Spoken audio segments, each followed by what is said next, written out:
Greetings, everyone. It's been way too long, but welcome to the 100th episode of the One Shitty Family Podcast, and also our first episode of 2024. Both of those things are wild to say, but we are finally back, and we got some stuff to talk about. I'm your host, Speaks, and I heard it, and joined by Sam. Hello. Sadly, Lori, Rick, and Honey are not going to be able to join us today, so it's just going to be the two of us as we begin the countdown to Pokemon Day. So let's waste no time and talk about some of that stuff. Starting with Scarlet Violet, as its latest mass outbreak event is active, and this one's beating the Pokemon looking like Pokeballs. Kangaskhan Voltorb, Fungus, and Hisuian Voltorb with boosted shiny odds. And this is running until Tuesday. I love these kind of events just because of the boosted shiny odds. I don't think I have any of them in shiny form actually. So this will be a great way to get all of them in shiny form. Especially both forms of Voltorb. That one has a really good shiny. Anyway, Yeah. hopefully we'll get something special for Pokemon Day, but we'll get to that in a moment. And speaking of Pokemon Day, the Pokemon Company also announced that they're doing a special collaboration with the Empire State Building in New York City on Tuesday for Pokemon Day. And from sunset to 2 a.m., the Empire State Building will be lit up in blue and yellow with other activities like a special event for nearby players in Pokemon Go. Moving on to that, and also other stuff before I move on, as Nintendo New York is also going to be doing special stuff to celebrate Pokemon Day as well, like giveaways and special character appearances, so that's neat. Then we got Pokemon Concierge, which just got announced earlier this week to be getting more episodes. We don't know when those episodes are going to be made, though. I think it's... That's Sorry, go ahead. That's cool, except I don't watch that, so I can't comment on it. I haven't seen it either. I haven't seen Concierge in general, and I was really excited about it, but I still haven't watched it yet. I was planning on watching it this afternoon, but I haven't done that yet. I should probably go fix that, along with everything else that I need to still go watch. You should probably fix that by going to watch Sun and Moon episode 108, Kyle. Just saying. Of course. Anyway, of course, we got Pokemon Day coming up next week, and a new Pokemon Presents is going to be airing Tuesday morning at 9 a.m. EST. So, as is tradition here, I guess, let's give some predictions for what we could see for the presentation. Now, granted, I already made a video about this, so I'm probably just going to reiterate a majority of what I have already said from that. But if any of y'all want to see my full predictions, I'll leave a link in the description down below. Yes, I'm plugging my content. Shameless plugs. All right. So Sam, do you wanna go first then? You can start first. Okay. So so in my video, I basically predicted trying to predict like the entire presentation from start to finish. We don't have an exact runtime yet, and I'm sure we'll get that over the course of this weekend. Or knowing our luck, it'll probably already be on the links will be said by the time this episode goes up, because we have a new schedule for the podcast now. Should probably point that out. But I can see around like 15 to 20 minutes. So in that time frame, I said that we could probably see the live service games getting Pokemon Day events to start things off, followed by Pokemon Concierge, the English dub for Horizons, also the replacement for Pokemon TV, and then what the hell could this year's mainline game could be. So to go further, I pointed out that like Pokemon Unite, for example, is getting Miraidon on Tuesday, and I tossed the idea of Koraidon getting added to Pokemon Go. I think this is when we're gonna get the Gower starters in the game because they still haven't added those, even though we got the Paldea starters last year, which is still weird to me. And then I'm not expecting anything big for Cafe Remix. Masters, they're probably gonna do another half-year anniversary like they always do. And Sleep probably. I think I remember in my video I said boost the chances of finding Pikachu with a new custom alt and potential increase of shiny odds for Pikachu. And then before I talked about what I think this year's mainline game could be, I tossed the wild card idea of Gens 1 through 3 getting added to Switch as a standalone release as supposed to be added to Nintendo Switch Online. A lot of people really want those games to get added to Switch, and that's perfectly reasonable. Pokemon, the first 3 generations, you mean? Yes, Red and Blue through Ruby, Sapphire, Emerald, Fire, and Leaf Green. Oh. Yeah, especially since I feel like the demand's only gotten stronger ever since Game Boy and Game Boy Advance got added to Nintendo Switch Online last year. Yeah. And I can't see that happening. I'm leaning toward no for Nintendo Switch Online in favor of a standalone release, mainly so that they can add Pokemon Home integration into this re-release. Mm. But even then, I don't know if this is even going to happen. Like, the most I can expect from any kind of retro release is maybe one of the spin-off games, like Pinball, for example. Like, I don't know if we are gonna see Gens 1 through 3 get added to the Switch in some way, but if they do, then hey, awesome. But I think the bigger draw is definitely going to be whatever this year's mainline game is going to be, and there's a little bit of uncertainty regarding that. So, like the general consensus I've seen in regards to this year's mainline game is that it could be set in either Johto or Unova, and that it could be playing like either a Let's Go style game or a Legend style game. I hope it's the latter. A Legend style game in Unova? Yes. That would be kind of cool. Like I've also seen some people say that it could be Gen 5 remakes, but I don't think that's happening this year. I feel like I think it's too soon for Gen 5 remakes. Can I just say this? Hot take. I actually don't want any Gen 5 remakes. I feel like that's I don't think that's a hot take. That's based on one of the opinions I've been seeing on Twitter. I feel like that's a popular opinion, actually. Especially after all the backlash that Brilliant Diamond and Shiny Pearl got. Which is ironic, considering I actually love that game. Thank you, finally. What I was going to say is that, how about, and I'm leaning forward towards conspiracy theory here again, how about a Legend-style game that is centered in the future instead in the past? Oh, in future Unova.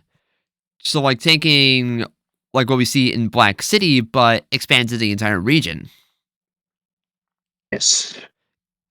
I'd be down for that. And also, please, for the love of God, bring back...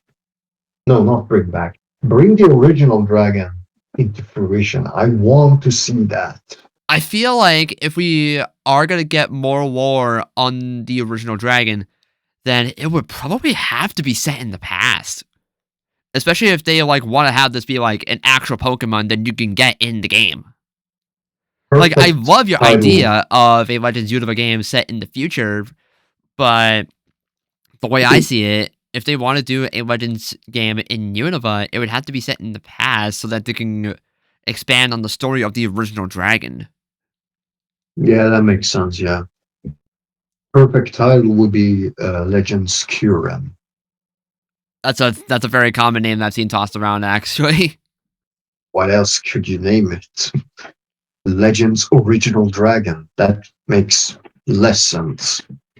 Yeah, good point. Like, But, I think it's interesting that these two particular style of games are being tossed around for this year because, up until until what we know what this game's going to be, we only have one of each. Like, I thought for sure that we would get a second Let's Go game sooner. But we're in But 2024, and Let's Go Pikachu and Let's Go Eevee were released in 2018, and it was like for the longest time, it may have been a one-off thing. And honestly, it wouldn't but surprise if me. they, oh sorry, Kyle. Honestly, it wouldn't surprise me because, like, Let's Go, they were kind of made to capitalize on the success of Pokemon Go. Whereas, Legends Arceus, that felt more like an ambition project of a glimpse of what Maybe My Pokemon could look like as a more single player focused game. And Yeah, of the two that I want to see expanded more, it's definitely Legends Arceus, as that was just way more fun to me. I mean, granted, I did replay Let's Go Eevee this past fall, and I actually thoroughly enjoyed it, but there are definitely some parts of that game that I feel like could be ironed out more, and I feel like compared to Legends Arceus, like I definitely think that uh, it's more work that would have to be done compared to Legends Arceus, which I think most of the gameplay is like well defined already. It just needs some small tweaks, if that makes any sense. I'm probably yeah, not. I get what you mean. Yeah, no, I get what you mean. I will still never get used to the controls of Legends Arceus. Yeah, the button mapping and whatnot just trips me up every single time. Even having played that It's game for like so long, it's it's it feels so backwards. like yeah, it's like you press left, you go right. You press right, you go left. Like, come on, it's like come on, yeah, I will never get used to it. Or like pressing like down on the D-pad to bring up the save menu, as opposed to like pressing X, which is normally bringing out the pause menu, but in this case, it's actually swap between throwing items or throwing your Pokemon. Yeah, that's a I mean, I little get it. I get why they did it. frustrating. I get why they did it. It's more intuitive that way. But having played and made my Pokemon game for so long, it's definitely an adjustment curve compared to Let's Go, which is not quite as accessible because you're playing with a single Joy-Con in TV mode, and it's not quite as comfortable compared to just using the standard controller. I mean, if you're playing handle mode, Yeah, then it's fine because you could just use the entire Switch and just use gyro controls for catching Pokemon. But it's for those that like to play on the TV, it's a bit of a nightmare. And when I replayed Let's Go Eevee, I played the entire game in TV mode so I can record my playthrough. Not fun. yeah, I can definitely hear you. But between the two, I feel like see the thing that gives me pause about a Legends game in Unova this soon, like if we're because I would like to imagine There, that the Pokemon Company wants to pair a Legends style game with the traditional remake, kind of like what they did for Brilliant Diamond Shining Pearl being paired with Legends Arceus. They kind of want those to be like companion games, whereas a Let's Go style game, that can stand on its own, even if it's more meant to be like a filler game as opposed to something that's more meant for the hardcore players. However, what if, what if they did a Legend Celebi? that would be interesting. And I feel like hear me out. okay, go Hear me on. out. You're Let him cook. you're Let him you're cook. probably you're probably wondering, wait a minute, Legend Celebi? No. Wouldn't Go that on. Go skip on. over? Let me hear what you're cooking. Let me hear what you're cooking. Okay, so the reason why I'm not believing anything until I see it, but the reason why I think it would be interesting is because, and this actually shocked me because Celebi did not come back into Scarlet and Violet. You're right. I'm ac- if you actually look at the um, all of the available Pokemon that came back, Celebi was not one of them. Yeah. You're right. In fact, Genesect didn't come back either. So we're just kind of coming around and thinking. I mean, I can't think what they can think, but like maybe there will be a chance of Legends Celebi. That would be an Maybe not, interesting concept, but though. I feel like it would work better for Johto because Johto is just so rich of history that they could easily explore with a Legend style game. Like, see what the Burn Tower used to look like before, it caught fire. mhm, And see what the maybe, Ilex Shrine looked like when it was brand new. and they can also introduce those free The three what are they legendaries called? Those that preceded Raikou, Entei, and Suicune. yep, the nameless dogs Yep. or the nameless beast. They're Yeah, are yeah, they yeah, dogs? yeah. Raikou is more of a saber-tooth tiger, so it can't really be considered Yeah, it's not really canine-like compared to Suicune and the Entei. the nameless beast. Let's just name them that. Yeah, yeah, yeah. That would be cool to like see them in actual Pokemon forms. Yeah, yeah, yeah, yeah. I would love to see that. However, Because sorry, go there on. was like did you see that? What was that episode called again in Pokemon Chronicles? No, what's it Pokemon Chronicles? Oh I God. don't remember, but there was an episode focused on Johto where you see the three nameless beasts being burned before Ho-Oh came and revived them and then turned them into the I think Raikou. I think that's a mainline episode because I remember something of that nature being discussed during the Johto series. I could very well be wrong though. I'm sure it was a Pokemon Chronicles. Oh no. I'm mixing it up with something else. It was Pokemon Generations, I think. Oh, Generations. You might be right actually. Yeah, because Chronicles is an entirely different thing. Yeah, that was back during the Gen 3 era. You might be right actually.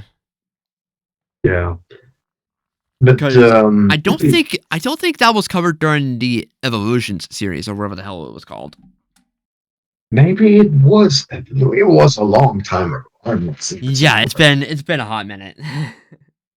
Yeah, but speaking of Johto, it would be cool to see them pulling like an Hisuian archetype form, kind of like they did with the Hisuian region, where you see, let's say, for example, Hisuian. No, sorry. Maybe they can alternate the name, and then let's say, I don't know, Jotonian Golurk, for example. That would Just be naming dope. some. Or they can do they can do yeah, they can do also the like the starter version like they did with Hisuian, for example, uh Torchic Yeah, as a yeah, Jotonian version. yeah, yeah, Wouldn't that be cool? yeah, yeah, exactly. Because like, if we do get a Legend style game, we're not going to get our starters are not going to be the Pokemon that are normally available as starters in on their modern day versions. Like it's going to be a completely different set, like we got in Legends Arceus with Rowlet, Cyndaquil, and Oshawott, which would Yeah. also get their own regional form, like you already said. Yeah. The only thing that's giving me pause right now, however, is because of Scarlet and Violet. Specifically, Yeah. the developmental challenges that Scarlet and Violet faced with them, which caused them to be such a technical mess. And Yeah. because of just how crappy they run, a lot of people are like, let Game Freak have more time. And considering that we just got the DLC, I feel like this next mainline game is going to be a smaller release as opposed to this big blockbuster game that Scarlet and Violet was. Which is why I I feel don't like a think Let's Go game set in Johto makes more logical sense. Because I would yeah. love a Legend style game set in either Johto or Unova. But Same here.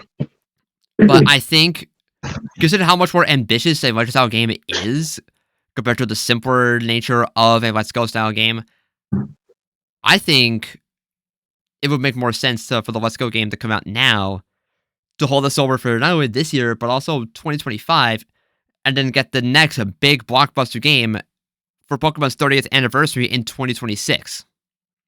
That'd be great. Yeah. Yeah, because like if Pokemon is going to do the biannual release, this makes the most logical sense because that just helps Absolutely. add more development time for whatever games they have down the pipeline. And I think they need Yeah. to adjust the quality issues that the current games are facing right now before releasing more and more games in a higher quantity. Because while it's cool that we have such a high quantity of games, the quality is so inconsistent. And I think Scarlet Yeah. Violet The was like, technical as and Scarlet Violet was probably the breaking point for a lot of people. Like, okay, this is too much. We need more time. We're willing to wait. it's like the technical aspect on these games are fucking disasters. Yeah, because like you said, from a technical perspective, Scarlet Violet's a mess. But the game under it is so good that I was willing to look past it. Yeah, it's like this: the story, the characters, the roster. Absolutely. 10 out of 10. 10 out of 10. But then Absolutely. you get to like, but then you get to like the actual models or well, the technical aspect, and it's just wow. Yeah, Hey, it's a complete 180 for a lot of it. feels like I'm playing a different game all of a sudden. Yeah. Yeah, exactly. Because graphics are not that great. Frame rate, I mean, we already know how bad the frame rate is. And it's also just not the most reliable either. Frame Like frame rate is I've had a couple crashes myself. Like I was doing a Union Circle like a month or two ago, grinding up some blueberry points for some of the BBQs in the Indigo Disc, and my Mhm. game crashed during that session. It's so weird because I never experienced a crash, but my game has bugged a couple of times. It's like you run around a couple of times and then you hear these weird glitches. Or I probably showed you that one clip where the Golurks are just spazzing out on a Oh long yeah, distance. yeah, You're like, yeah. I wow. remember that. I remember that. So, but like that, It's, I mean, that's kind of what I'm talking about, though. Like, I feel like if we were to get like a big game, like a Legend style game, there's the chance it could have similar technical issues because of just how much bigger yeah, of a project that would be compared to a much smaller, simpler project that a Let's Go style game can be. And even then, you can still make solid refinements and make it a much better overall experience compared to the original version with Let's Go Pikachu and Let's Go Eevee. Like if they can fix the motion controls exactly. and add Pro Controller support, that would already make it much better than Let's Go Pikachu and Let's Go Eevee. Yeah, absolutely. So like it just makes you wonder what could Pokemon be cooking this year? Like plus like I feel like the other thing that's given Johto a slight edge is just because of how much quote unquote Johto pandering we've gotten in recent memory. Like Giraffe getting an evolution, a couple Johto Pokemon getting like regional variants and evolutions. Dunsparce into the Dunsparce as another example. You forgot the most important thing, Kyle. And The that is Hisuians also got. The Hisuian also got. Hisuian Sneasel Yes, Ursaluna. or Savona. That's another one. Uh, I gotta remember what's fuck, that. did I just miss someone? I'm trying to remember too. I'm looking at the. I'm gonna look No at this. way. No way. I'm gonna look at the Scarlet Violet decks because I'm blanking right now. It's embarrassing. Hisuian Typhlosion. Hisuian Typhlosion. Sicilian Typhlosion, of course. And that's just a few examples. Like I'm sure there's even more Yeah. that we missed, but you kind of get my point here. And plus, the selfie mode in Scarlet and Violet they added music to gather your Pokemon's attention, and a lot of those music tracks are Johto tracks. But this kind of begs the question: Yeah, is there going to be a Legend Celebi? I think it will happen eventually. I just don't think it's going to be this year. I don't think so either. I think it's way too early. I think at best 2025, if not 2026, but we'll never know. That's the problem, because 2026, I think is when we're going to get the next generation. Even though 2025 would be the 3-year mark since Gen 9 started, I just don't think we're going to. I feel like Pokemon wants to take 2025 off because of how big of a year they want 2026 to be, because, again, that's going to be their 30th anniversary. Which is why I feel like this year is probably going to be small in terms of a main game release, whereas we get no game for 2025. Yeah. Because, Oh, yeah. 2026 also marks the 10th anniversary for Sun and Moon. fuck off. I just had to remind you of that. Thanks for reminding me we're getting older, Sam. You're welcome. I mean, when 2024 is started, man. I hate it already. I know. This is wild. We're getting back on track here. I truly think that next year or maybe this year will be a high risk for it's some sort of a new game. Yeah, like, that's definitely the general consensus, whether people like it or not. But I just don't think this year's game is going to be all that massive, considering that we're just coming off the heels of Scarlet and Violet. Because, like, we got the DLC over the course of last year, the main game came out in 2022, and people have had issues with the technical problems that those games have had, and they're not really fully addressed yet. And so I think, I think we definitely need, if we are going to get a main game, it should be smaller so that Game Freak can have more time to make the next big game, you know? Mm-hmm. Oh, and continue on with the DLC as well, because I don't think we ever gave our impressions about that, actually.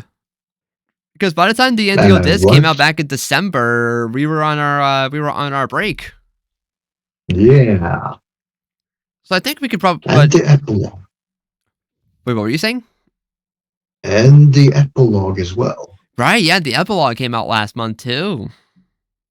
Yeah, if you couldn't tell, we missed a lot on the podcast. Yep. So we might as well. I mean, everyone has already given their opinions on it, so I don't think we need to spend too much time on it. But I still want to just gush about it because the Indigo Disc was so freaking good.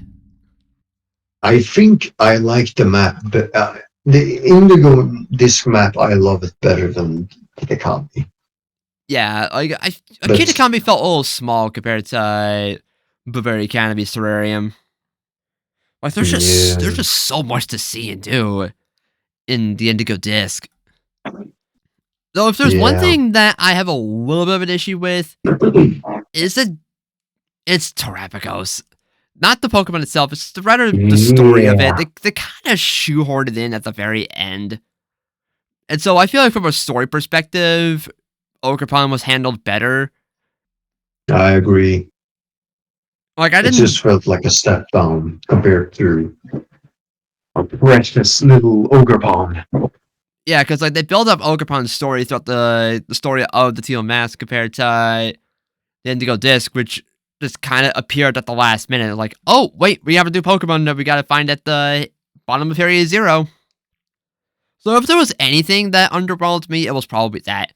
I will say though, to its credit, the battle against Terrapagos I felt like was better than Ogerpon's because of how, because the atmosphere and also the music as well. But yeah, I can somewhat agree. I do think the music is a much more step up compared to Ogerpon's. Although I can see the argument of Ogerpon's battle being better overall because you bonded with her throughout the course of the story, so it felt much more impactful. So I completely get it. But yeah, that's saying a lot considering how great Ograpon's music was. Yeah, because like Okarpon's battle theme was also fantastic too. But I feel like I mean not Terapagos' music was probably a little bit better. Yeah. And it's also the fact that Kieran got such an edgy ego, and it didn't really come to his senses until the very end. I can't tell if we're supposed to sympathize with him or just want us to hate him. Like I think he grew such a grudge about us getting all the attention and being stronger than him that he's like, To be fair, though, I can't exactly blame him. no, because Either. in reality, we kind of treated Kieran like crap in the Teal Mask. Unintentionally, too, which makes it even Like worse. we showed up on Kitakami and kind of ruined his life. Yeah. We also stole his sister, too. Like, literally. That's not even counting the fact that the freaking Teal Mask story ended on a cliffhanger. With I Kieran just sorry, go ahead. actually really like that cliffhanger. Yeah, because like you see him pledge to himself to get stronger no matter what the cost. Mm-hmm. And then you see his design on the Indigo disc, and you just go, Whoa. Like I didn't not gonna lie. I'm not gonna lie. His design in the Indigo disc is just yeah. I mean his when it, you battle him for the champion title was really good. Like the Indigo that disc makes as a up whole, for it. the Yes, Indigo disc as a whole was a lot more challenging too compared to the Teal Mask because all the battles you fight are much, in doubles. and that makes it actually better because it allows you to think twice when you're attacking. Oh my god, yeah, I know I did. I like know I did because man, I struggled with a couple of them, yeah, especially the Elite Four especially battles. lazy. The Elite Four battles in particular, holy shit, those are hard. I think the one I actually struggled the most with, believe it or not, was Lacey. You I struggle think with that was her Lacey. name. For me personally, Because she I struggled with Drayton the most easily. Like that was like the only she battle used in the entirety of Scarlet Violet that I lost more than once. I lost twice from Lacey because I mean her I mean we know that she uses fairy type, but man, her Excadrill was a force. It Yeah. also didn't help the fact that her Alcremie used decorate on her Excadrill not once, not twice, but 3 times. Holy And it crap. destroyed me. It destroyed me. That thing just steamrolled me like a freaking truck. And that says a lot, man. I mean, she's But extra base for having I am she's extra base for having a Prima Rita though. oh absolutely. I also kind of struggle a little bit on that moment. Yeah, because like it's got throat spray with liquid voice. Like all the teams for the Elite Four are like competitively built. And Like, you know what? That makes me appreciate this DLC much, much more. yeah. Not since not since Ultra Sun and Ultra Moon, and remember how challenging that game was. Mm-hmm. Not since that game have I ever struggled my way through victory, Mm-hmm. and for a good reason too. Because like So, like, story wise, maybe a little bit of a meh, uh, thanks to well, Arapago just appearing at the last minute, but man, the battle aspect just exceeded through the window in this one. yeah, the story I overall was love just it. okay, but everything else around it was just so good. Like, they really did amazing on this DLC in terms of the battle aspect. definitely. Plus, it was just so much to see in the terrarium with the 4 different biomes. And plus, you could get all the remaining starters in the wild if you get the biome upgrades. Those are expensive, but they're so worth it. Yeah, I still haven't spent mine. Bruh. Also, I just realized another thing I just realized on the terrarium. What? You can actually get all of the season form of Salzburg. Yeah. I mean, you could already do that in the Because base game of Scarlet and Violet. yeah, but before then we couldn't even access those forms since generation 5, I believe. I Or think. maybe it was generation 6. Let me see. Because I remember you could not access the season 4. Maybe it was in generation 7. Let me Because take a look. unless you transferred them, you were out of luck, basically. Yeah, Deering was available in only in Ores. I think that was the it was just a Dex Nav encounter though, and I believe it was just a spring form. At least that's what I'm seeing on Pokemon database. Yeah. But it wasn't in X and Y. They weren't in any Gen 7 game, and of course not Gen 8. So yeah, the last time we could get every single form of Deering and Salzburg was Gen 5 with Black 2 and White 2. Okay. So I mean, I'm glad I brought them back. Not that Yeah. Sasquatch is my favorite Pokemon or anything, but I mean, hey, I love cool to see Salzburg. them again. I love Salzburg. I like him too. It's a kind of an underappreciated Pokemon in my opinion. I don't see a lot of people talking about it. Like It's a simple mon. I used one in my replay of White 2 last year, and I thoroughly liked it. Yeah. I mean, it does its job well in terms of walkthrough. Yeah, and like in in the Indigo Disc, I think I was on my way to a Popplio outbreak when I found, or was it something else? It was probably something else. I was just running around and I found the shiny Deerling. And of course, it was the spring form Oh, too, so the pink flower just blends in. So it was I've like, seen much. it was so difficult to notice. And I'm like, I was like squinting to make sure if any of them were shiny. And if I was like, I'm gonna find a shiny Deerling, and it's gonna be a spring form. And what do you know? It was one. And like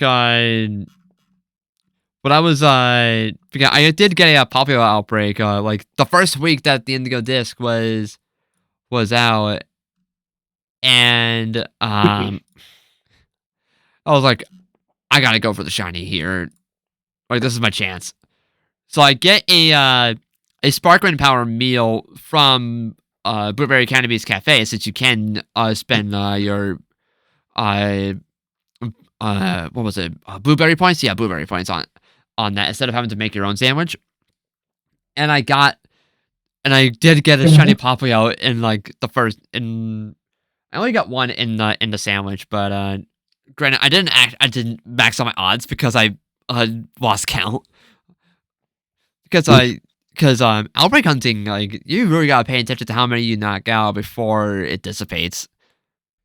And also Yeah. finding some of the starters in the terrarium is really difficult, particularly Cyndaquil, because there's one very specific cave, and I think it was the polar biome, and it's such a small I space. can't. Sorry, go ahead. I can't really comment on that because I haven't bought those terrarium yet. I mean, grinding up the BP is it's quite a chore on your own. But you can get so many Yeah. you can get so many BBQs out of the way in such a short amount of time, though.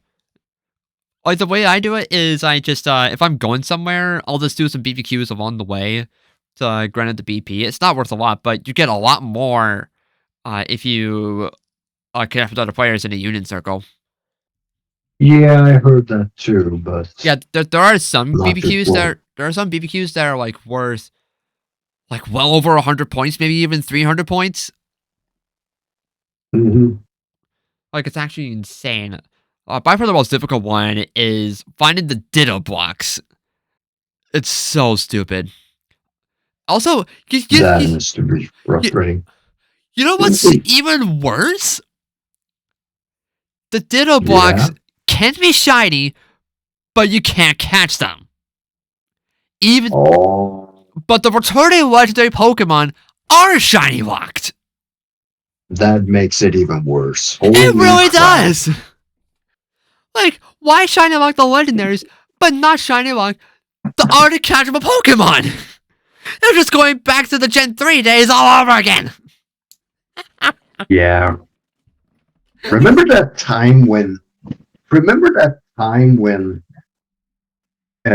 you found that when that damn Puchiana hunted Professor Birch and you battle it with your starter and then you found out it's shiny. Yeah. Only in Just Ruby want and to say Sapphire, though, because in Auras, they shiny locked that Poochyena.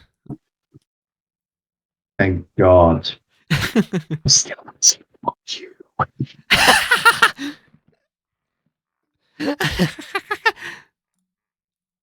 Freaking nightmare Ruby and Sapphire. I still love that game though, but still. I mean, same.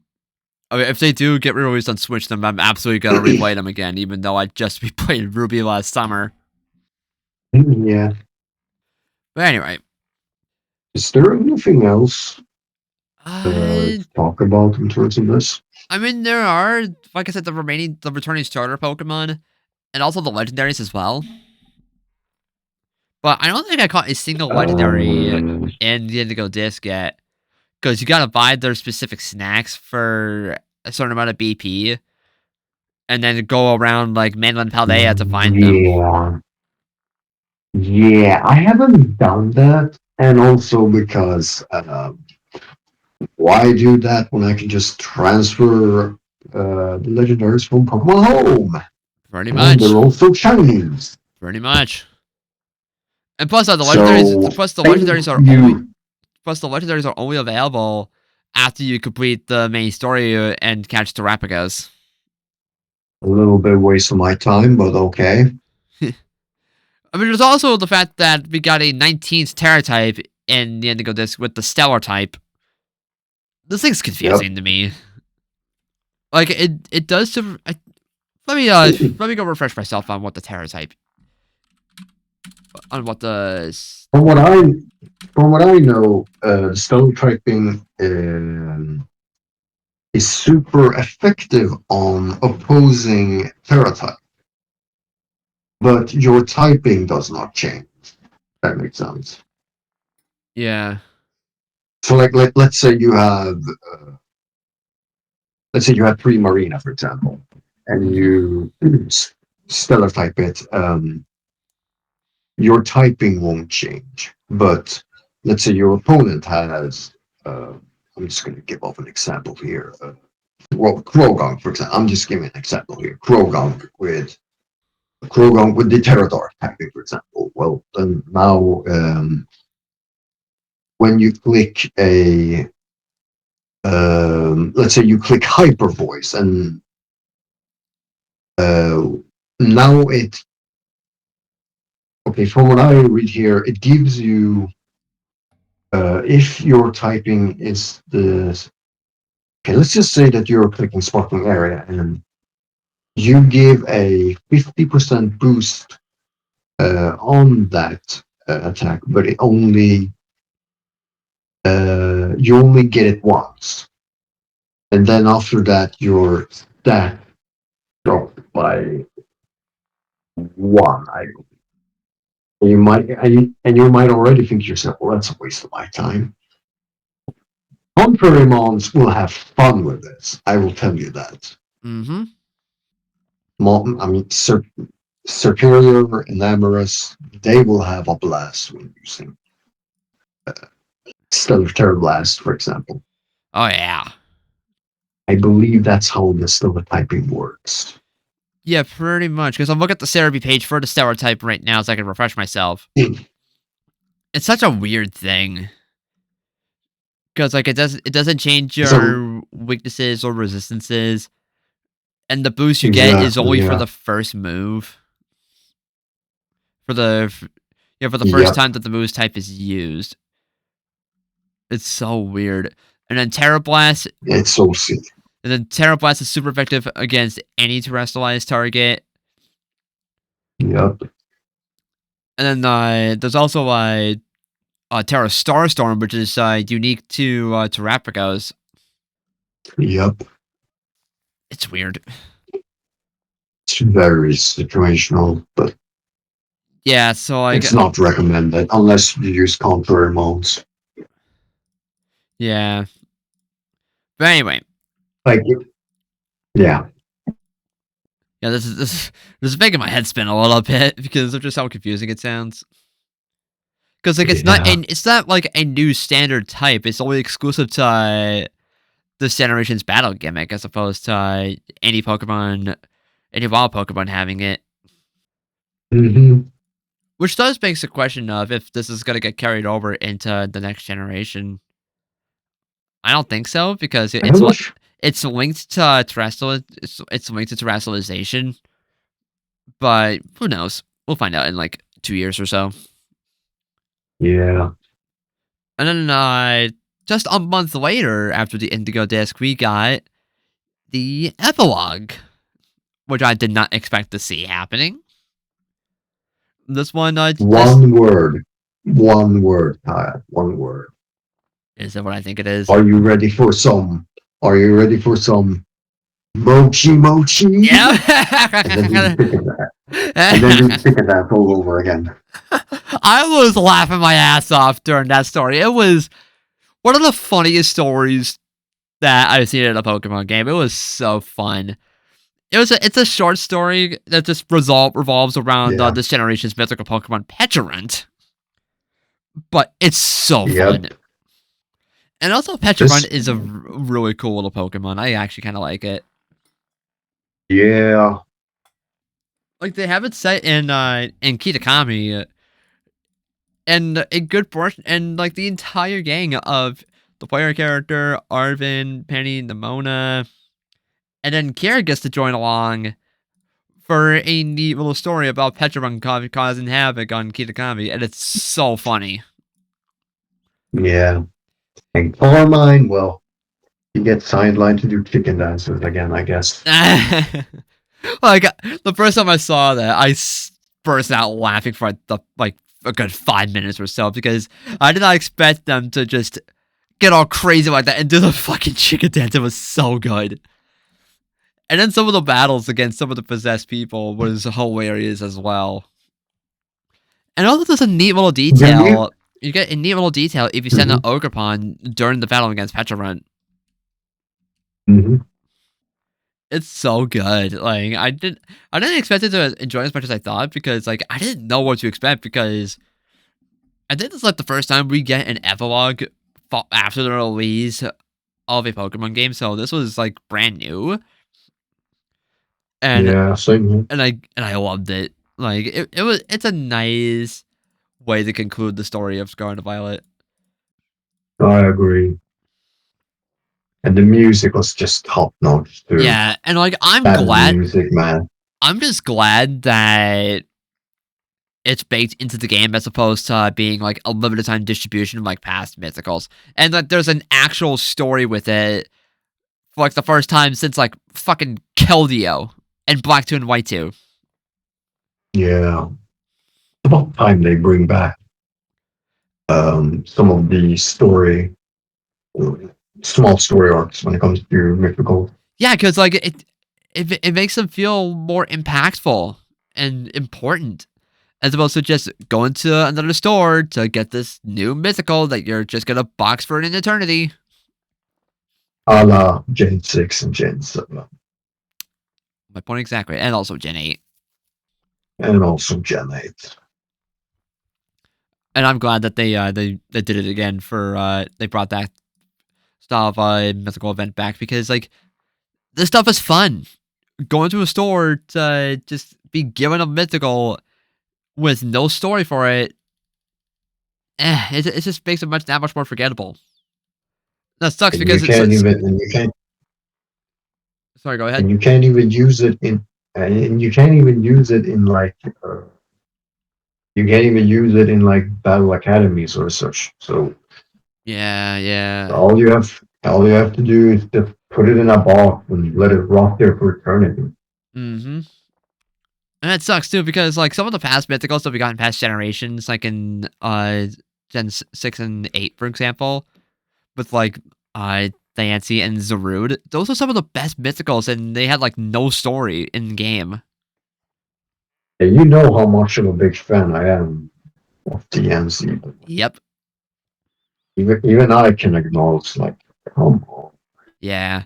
So I'm At glad least that at least give it's like all of the hints are there in X and Y, but then it's like, nah, we're not gonna do anything with it. yeah, that I sucks. hope I hope we give a proper remake of this game. Yeah. So that just makes me so thankful that we finally have a story for a mythical event again after so long, after over 10 years. Yes. So I think that about covers it for the Indigo Disc and the epilogue, unless there's anything else that you want to add. No, not really. It went longer than I expected it to be. Yeah. All right. So now let's get to our last thing that has actually nothing to do with Pokemon for the most part.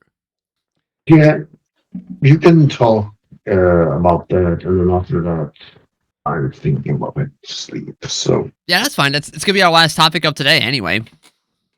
sure, All right. go So on. so last weekend was a bit of a special day, as Honey, Brad, and I all got to meet up in person for the first time, and it was like one of the best days Oh, ever. So oh, Brad was also there. yeah, he was there too. Oh, I did not even know that. I thought it was just you and Honey. It was the three of us. Yeah, Oh, cool. so I figured we can I can recap on it because we were gonna actually do a vlog of it, but we didn't get much footage of that day because we were just so caught up with everything that we just kept forgetting That's to understandable. that we just kept forgetting to record anything. But yeah, this I has mean, been. that's okay.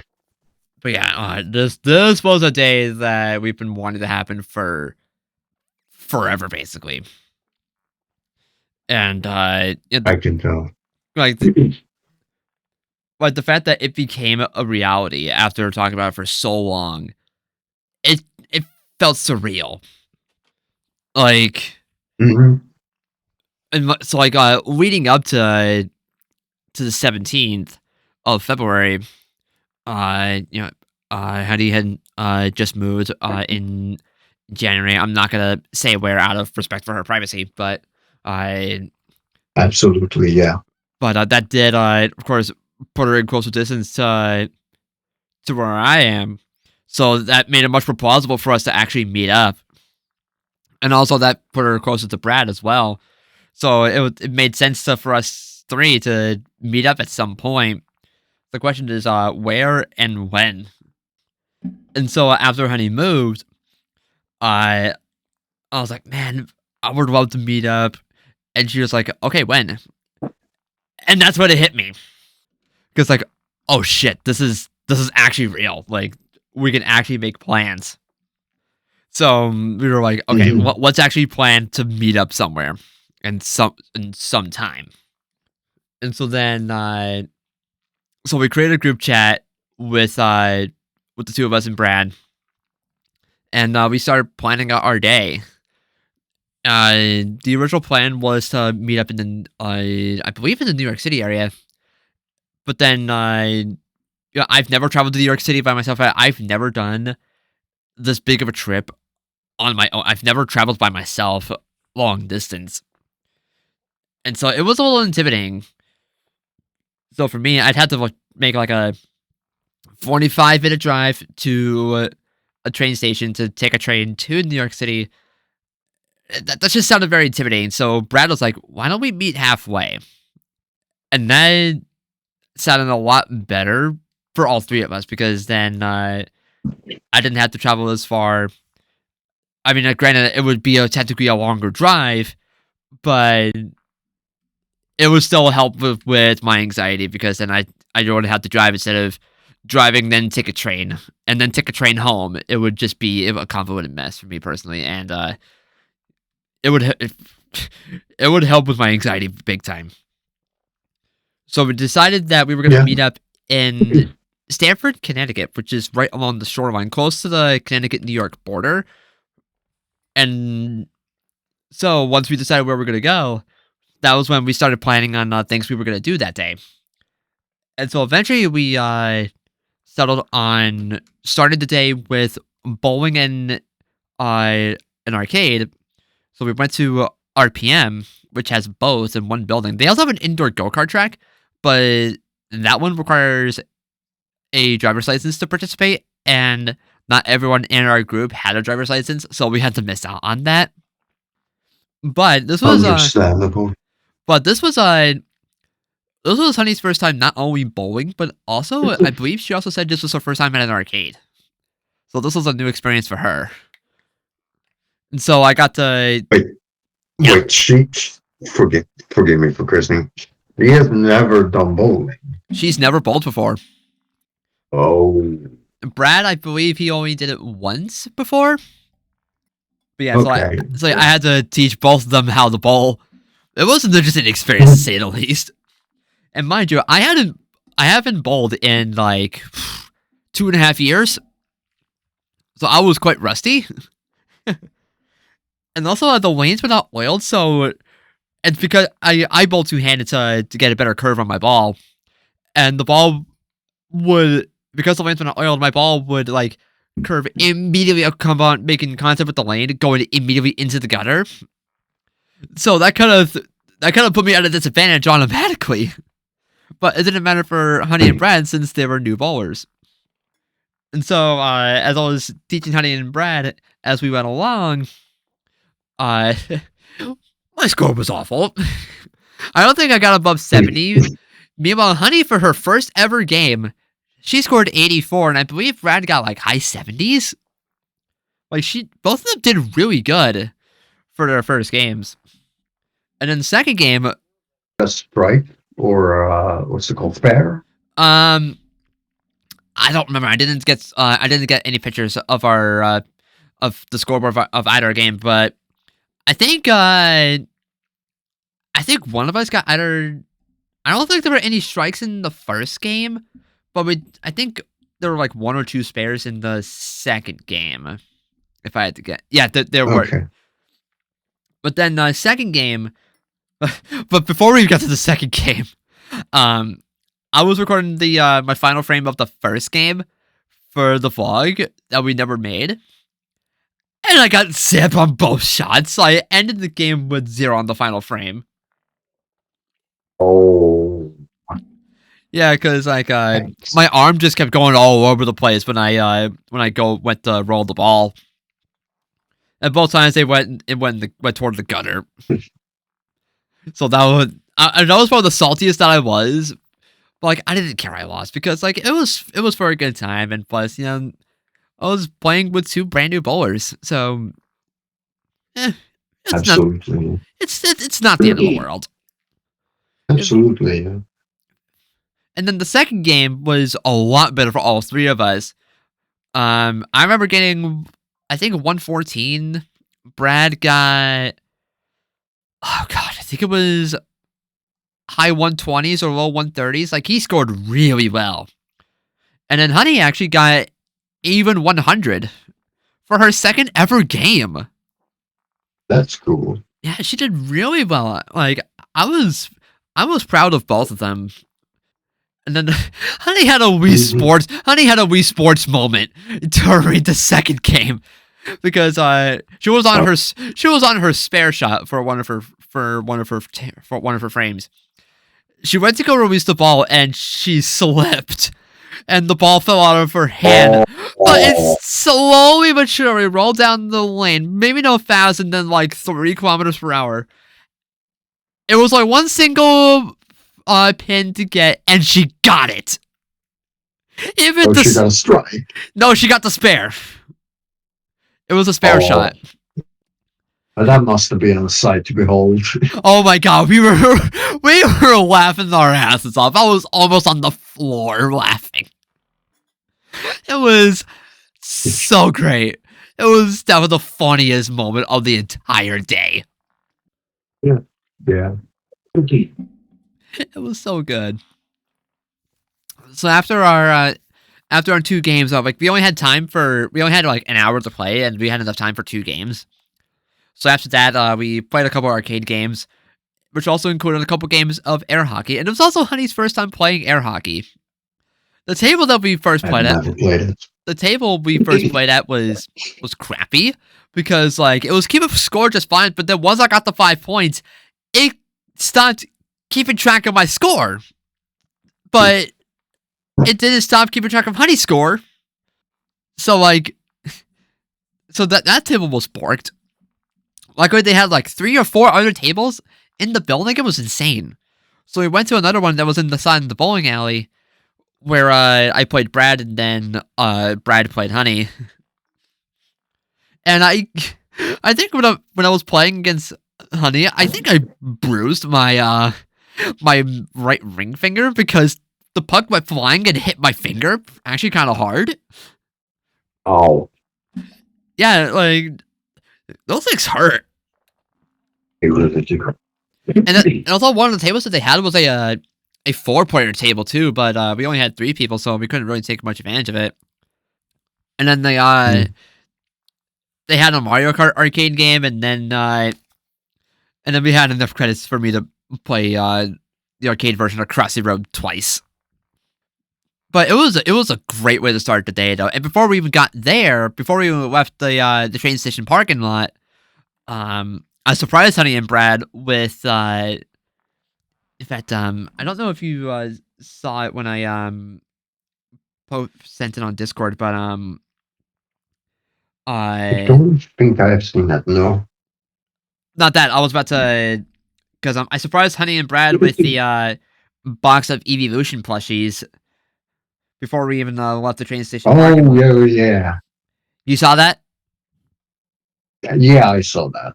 Okay. If I'll put the image on screen right now in post so that those watching YouTube can see it.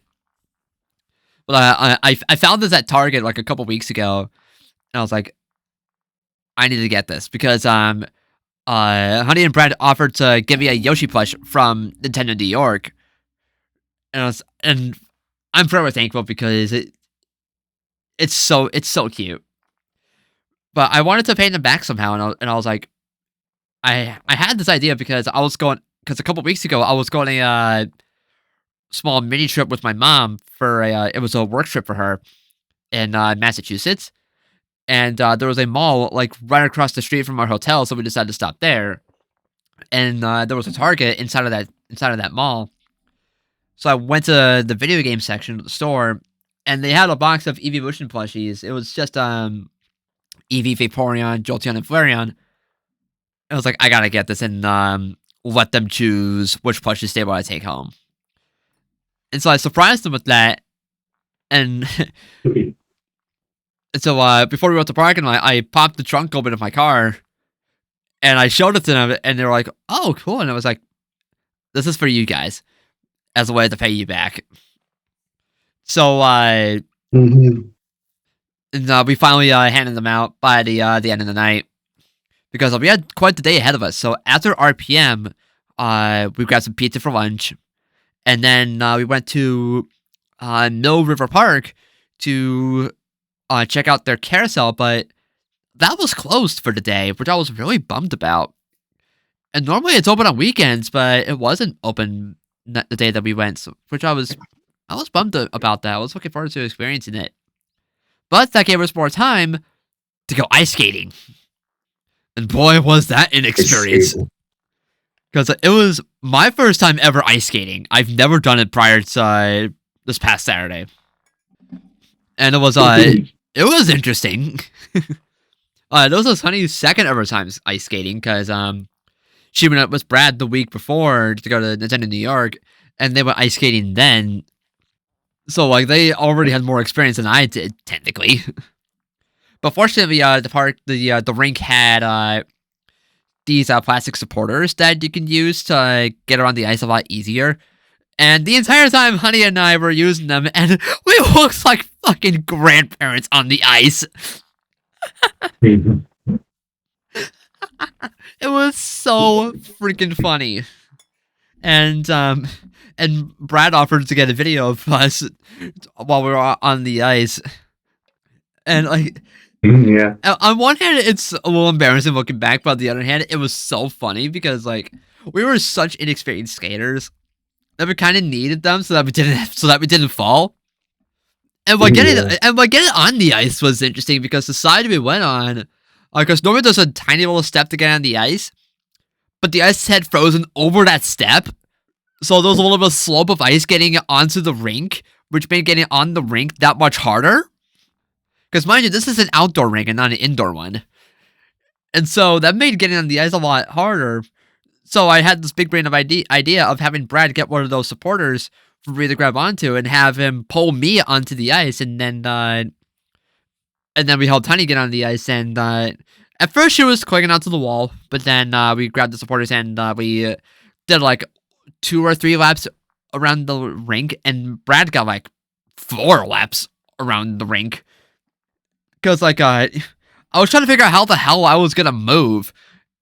And the way I did it was I held down with the supporters and dragged my body, but then I eventually leaned on my left leg and then pushed with my right foot, and that did give me enough speed, but also I couldn't really control myself, so I kept wobbling around. But none of us fell, which is the best part. But like even long after we finished ice skating, when I was trying to sleep that Saturday night, my feet still felt like they were slipping around in skates on the ice, and that caused me to have a hypnic jerk. But that was so much fun. I thought it was gonna be a lot colder while we were skating, but I actually just ended up sweating. It didn't help that the sun was beating down on us finally. And I didn't even get to, oh my god, I didn't even get to the morning commute because that was an interesting bit. Because it was snowing that morning. And Honey and Brad's train was, like, delayed over an hour. So, because, like, we were planning to meet up around, like, 10:45 a.m. We didn't get to meet up until, like, noon. And so my plan originally was to leave my house around, like, a little after 9 o'clock. Because it was going to be like over an hour drive from my house to Stanford. So, but because of the snow and the train delays, I left around like closer to 10. And even long after I left my house, and I think by the time I got down to the shoreline, they still had not left yet.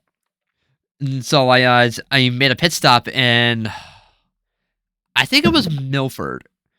So pretty close to New Haven.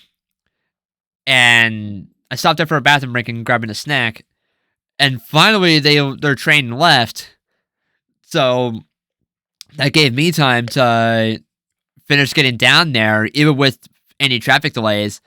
Like, I was a little intimidated by the drive because, it's a long commute, plus it was snowing, and people don't really drive in snow all that well. I mean, granted, it's very difficult, but still. But traffic was actually not that bad. There was one spot I knew that was going to be congested, and it was. But the roads were not that slick for me. Granted, I was being extra careful, but the car I was driving does really well in snow anyway, so I was very fortunate about that. There was one accident I drove by, but it was on the other side of the highway, so it didn't cause that big of a backup for me. And coming home, it was a lot easier.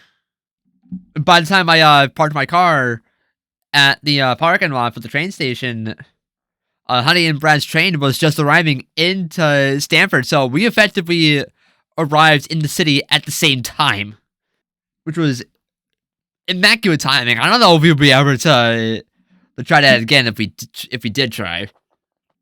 And so, and then of course we were trying to find each other because train stations are a pain in the neck to get around.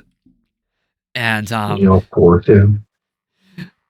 and eventually we found each other like 10 minutes later or so, and it was quite cold that morning because of all the fresh snow. But by the afternoon, it wasn't too bad. Like I had, I packed snow pants to wear over my main pants while we were ice skating, so that I didn't get that cold. And they definitely did their job. But as we were walking through the park before and after ice skating, Honey was pretty amused by the sounds of my pants were making when I was walking because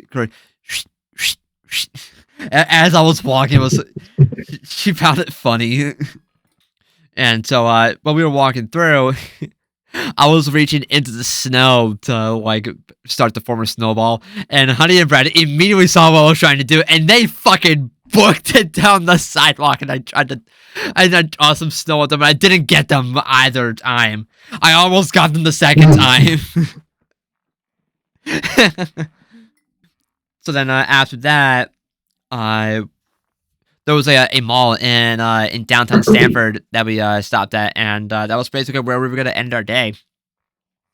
So this mall is weird because first of all, the parking garage. It's one of the weirdest parking garages I've ever seen. Because the entrance we went in has this very high uphill turn toward like the second to last floor. And the turn going uphill was super freaking tight. Like I thought for sure my car was gonna grind against the concrete wall. It was so tight. But anyway, we get inside and the mall is really narrow. So a lot of the stores, so it's expanded across multiple floors. Probably the most amount of floors I've seen for any mall. Because usually I see around like 2 or 3 or 4 at most. But now this one's more like six or 7. And so Brad had the idea of doing like an impromptu Secret Santa idea within the mall. So we did that in like 45 minutes, and we went to like the central area of the mall, gave each other our gifts. I got Brad, Brad got Honey, and Honey got me. So I went inside Macy's. And fortunately, in their Toys R Us section, they had some Pokemon plushies. And so the one I ended up finding was Pancham, and also a Valentine's Pikachu and Unova Darumaka. And I was debating between Pikachu and Pancham, but I was like, I should go with Pancham. And that ended up being the correct choice because Brad loves Pancham. So that worked out beautifully. Interesting. Honey got me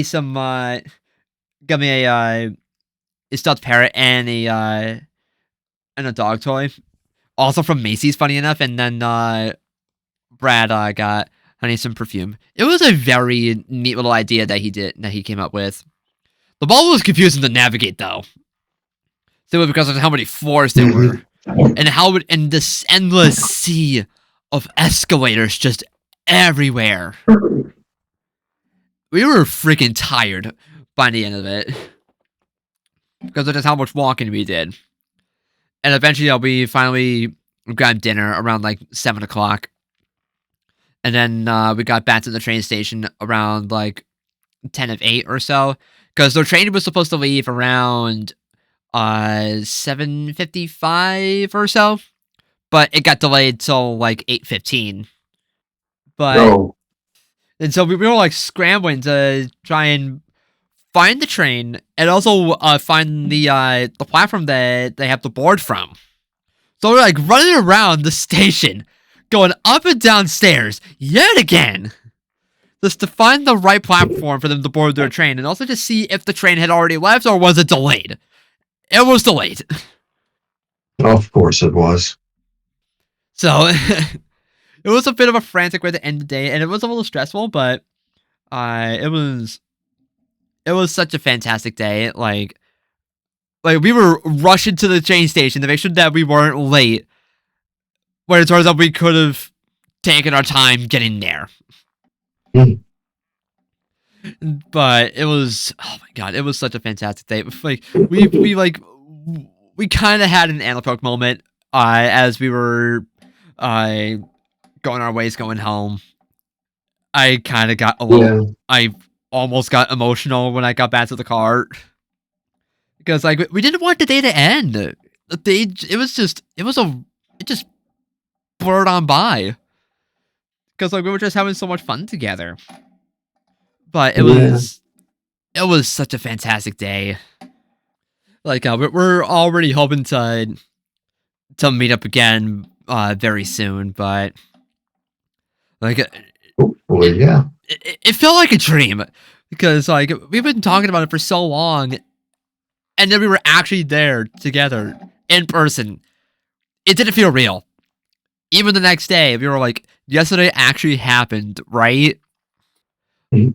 Like it felt like a dream come true, and it was arguably one of the greatest days of my life. Like if we were just, I couldn't keep a smile off my face even when I was going home. Even though I did feel a little sad inside because the day was over and they had to. Neither of them are obviously from Connecticut, so they had to take a train out of state. And meanwhile, I had to make an hour plus long drive home again. It was a long day of traveling, but it was so worth it because the entire day just ended up being. I'm sounding like a broken record. I just can't get over how fucking fantastic it was. Like, Yeah. I really hope that we can meet up again soon because it was just. It felt like the day ended too soon, but I mean, it can sort of be done again because we're technically close enough to meet up more than once. Absolutely. And like the fact that we had such a good time this first time around, always has me excited for future meetups. Yeah. It's never too late. Mm-hmm. Like I had a dork moment but we were getting lunch, so we were getting Domino's for lunch, and I at first we were gonna get the pizza to go, so I ordered for takeout, and I get back in the car, shut the door, paused for a moment, and I went Oh. pizza time. I did the pizza time meme. Oh, I see what you did there. Yeah.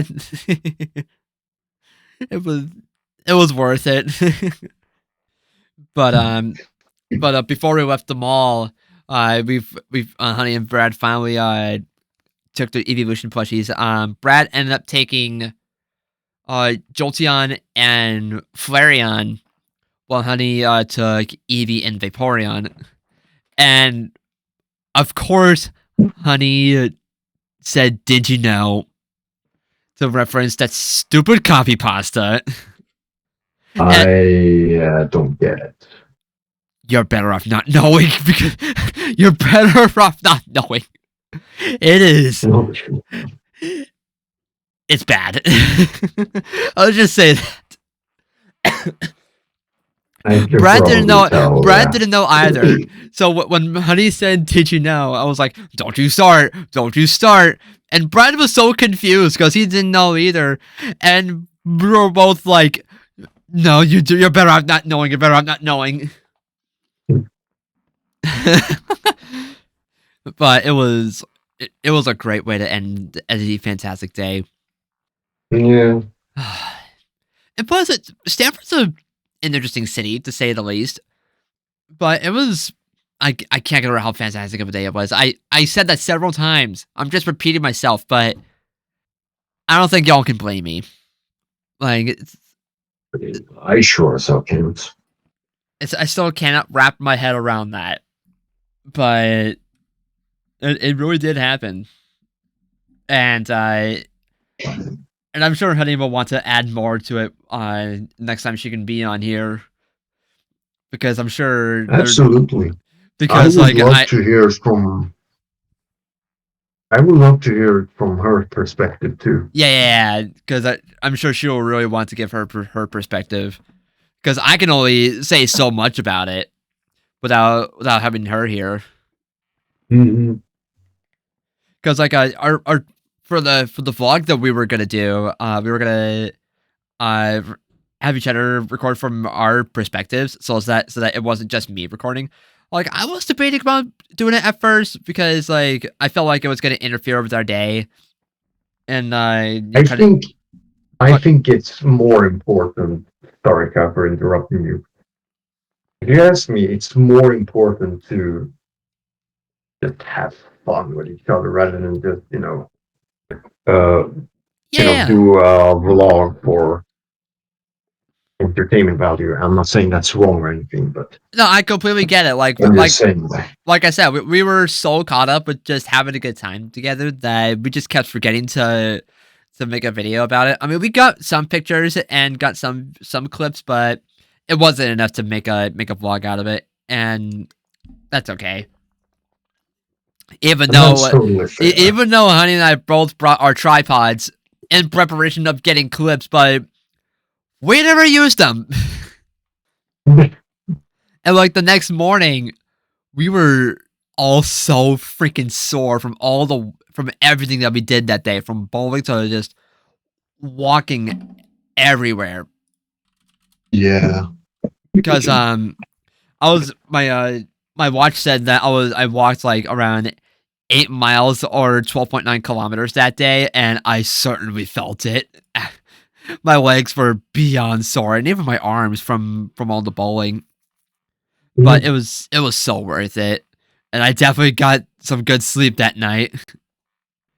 But it Yeah. but I can't wait to meet up with Honey and Brad again, and I'm sure Honey is as well, along with Brad too. Because like this, we were all like, we need to do this more than once. It cannot be a one time thing. Absolutely. So that's And kind of. maybe Oh, sorry, go ahead.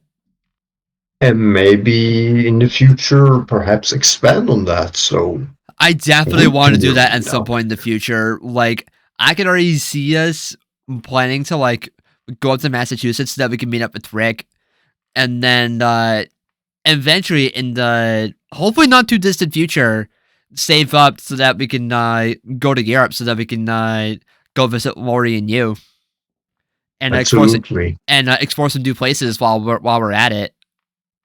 Like I feel like Absolutely. it would be such a cool trip idea, but that Yeah. would be much more expensive.